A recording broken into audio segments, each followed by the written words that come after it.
You ask your husband, please, when are we going for that vacation again? And the answer reply he gives to you is it only vacation? We should fly into heaven. PJT. Real Talk with PJT. Pastor Jackie Talena. Hello everyone, this is PJT. Welcome to Real Talk. Well, I know you've been all good out there and would like to share something very important with you. Something that is very, very crucial to you as a family, couples, in marriages, and as human. It is very, very also important that you pay attention to what I'm about to share with you. I want to talk to you today about knowing when to keep quiet. When they say keep quiet, some people take it as an insult or receive it sometimes with a negative energy, and they see it as something that is negative. When you are to keep quiet, it's actually for your own good. But when you don't know when to keep quiet, you may destroy a lot of things and say so many things that may be difficult to fix. There's a saying that speech is silver and words are like eggs. The ones it fall to the ground and get broken, it's very, very difficult for you to pack it back. Even if you do, it can never be the same again. Besides that, silence is golden, and that is something that you need to hold on to and something you need to really take as an important virtue in your life. You need to know when to be quiet. If you don't, you might say something, though right, but at the wrong time. Because of this, a lot of marriages have gone through so many chaotic moments, toxic moments, disagreement, bitterness, separation, and a whole lot that goes with it because the person spoke when he or she was not actually meant to talk. And when you talk, what did you actually say? So if you don't know when to keep quiet, you may say it right, but wrongly. You may say it sincerely, but wrongly. So you may say it with a good intention, but wrongly. So it's very important for you to understand that silence is golden. One of the time that is very important for you to be quiet is you ask a very powerful, important question that concerns your marriage. And instead of giving you back the answer, he or she becomes aggressive and is gaslighting you.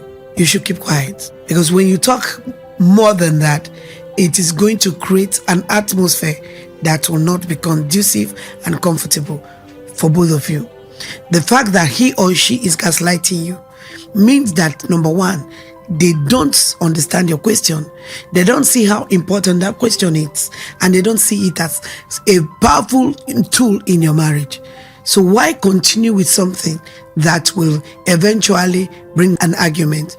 Why continue with something that will eventually bring disagreement? The reason and main purpose why you ask that question, because it is important to your marriage, to your home, to your family, and you want to get an answer.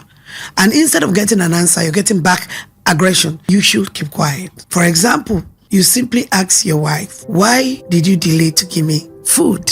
And the next thing is, don't you know that you are always coming back home late? Know that when you continue from that point, it is going to be more argument, because the response you actually got is a question that actually made you guilty of why that food is not being served at the right time. So it's very important to know when to keep quiet in your marriage, because when you don't understand and don't know when, you may actually be opening a gate to some of aggression that may cause more trouble to you than you can ever imagine. Another time that you need to be quiet, it is whenever you ask a beautiful question that has to do with your family, that has to do with your marriage, and your spouse reply back with sarcasm. Don't go on with it, because he's actually or she's actually mocking what seems beautiful to you. When you ask a question that seems beautiful to you, your family, your partner, your marriage, and the response you get back is sarcasm. For example, you ask your husband, please, when are we going for that vacation again? And the answer reply he gives to you is it only vacation? We will not only go for vacation, we should fly into heaven. You should know that there is something deeper than what you just asked. Because do you do vacation in heaven? Obviously no. So whenever you ask a beautiful question, because vacation is a beautiful thing. Couples should go for vacation. Family should go for vacation. And here you are coming with every enthusiasm, coming with everything, joy, happiness, the right energy and right vibes, and asking, oh, honey, when are we going for vacation again? And the answer you get is sarcastic, like, oh, vacation, did you say vacation? Not only vacation, we will travel to heaven. You should know that you shouldn't continue on that conversation. It's time to be quiet, because that answer does not give you a ground. It's not welcoming for you to continue. So know when to keep quiet in your marriage. It is very, very crucial. When you don't know when to keep quiet, you may miss that golden moment. Silence is golden, my dear. Keep it silent so that you can maintain and protect your mental health. Because some questions are better, not answer. Some words are better not responded back to, rather than allowing them to destroy you. Another time to know when to be quiet is when you ask an open question to your spouse, and in return, he gives you back a closed answer or a probing question.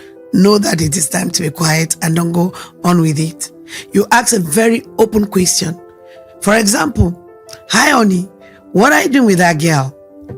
And instead of giving you the straight answer, you were quiet, you had no intention, and the next thing is probing you. Who do you think you are to monitor me and tell me when and what and who I'm doing with, I should be with? No, it's not time to continue, because at that point, there's a trigger already that may explode. Or you ask a very genuine question. Hey babe, how come your mom just landed without telling us? That's an open question. And the next thing is, oh, my mom needs permission for her to get into this. I forgot. The last time I remember is that your mother did not take permission before she get into this house. You just ask an open question and they're giving back a closed response.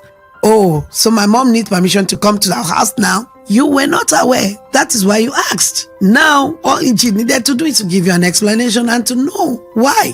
But instead of giving you back the right response, she's giving you back a closed question. So either way, either the husband is probing the wife or the wife is probing the husband, it's always very important for you to know when to keep quiet. It is not every question you should answer. It is not every question you should also ask, because if you don't know when to keep quiet, you will definitely get into trouble, create an atmosphere that is not sweet for both of you, or stir up an argument that may lead into something very big from a simple question. Know when to keep quiet. Another time to know when to keep quiet is when you are emotionally overwhelmed and broken. The tendency to yell, the tendency to break out, the tendency to burst, the tendency to bring out anger, the tendency to reply or answer or respond with anger, bitterness, hate is there. So when you know that you're emotionally overwhelmed, keep quiet. Don't ask questions and don't talk too much. Because what you're going to say from that point are all going to come from the point of your emotion. And emotion is not friendly to marriage in some cases, especially bad emotion. So when you know you're emotionally overwhelmed, just try as much as you can to stay calm and be quiet. Because a little thing may trigger your aggression. A little thing trigger anger. A little thing trigger bitterness. You're just aggressive, anger, bad response, bad energy. Meanwhile, it's just a transfer of aggression. Because the real reason why you're actually bringing out that is because you're emotionally overwhelmed. So when you know you feel emotionally overwhelmed, don't respond either to a sentence, questions, be polite to answer. And if you can't, just in a very polite way, I'll get back to you, or give me some time, I'll answer you back. Not for you to respond back at your level of emotional brokenness or being overwhelmed emotionally. You will never bring the right response or right energy to your spouse. So keep quiet when you feel emotionally overwhelmed. And finally, when is the right time to be quiet? It's good to be quiet when you have the feeling of fear, inferiority complex, low self-esteem, and you feel insecure about the environment or with the person around you. keep quiet and calm down so that you gain back your confidence. Because if you have a feeling of low self-esteem at that particular time, this feeling, it's permanently there, but they are triggered by several things at one point or the other. It could be trauma from the past, present trauma, marital trauma. There's so many things that trigger certain behaviors in us. So when you feel you are overwhelmed at a particular time, you feel insecure, you feel like you're depressed, you feel a little down, inferior in an atmosphere where everybody feel like they are this, they are that, they are that, and then you enter and you feel like you're not in the right place. Don't just talk, keep quiet and inhale in whatever you feel is positive for you, and then try to rebate you with confidence. Because the moment you respond back from that point of view, you are obviously going to represent a wrong person, because you feel insecure already, you're afraid already, you feel that your esteem is low, you feel inferior already, and you want to respond or you want to talk. You're going to come from a point of an opposite to you, because insecurity, fear, inferiority, and all those is not who you really are. So your real self will not come, and the response coming is actually illusional. It's not the real you. And when the real you does not real talk, then you can't be real to yourself. And thank God this is real talk. So it's very important for you to know when to keep quiet, most especially in your marriage. Know when to keep quiet, because if you don't know when to keep quiet, you may break the egg and it may be very difficult for you to pack it up again. Thank you, and I hope to see you next time.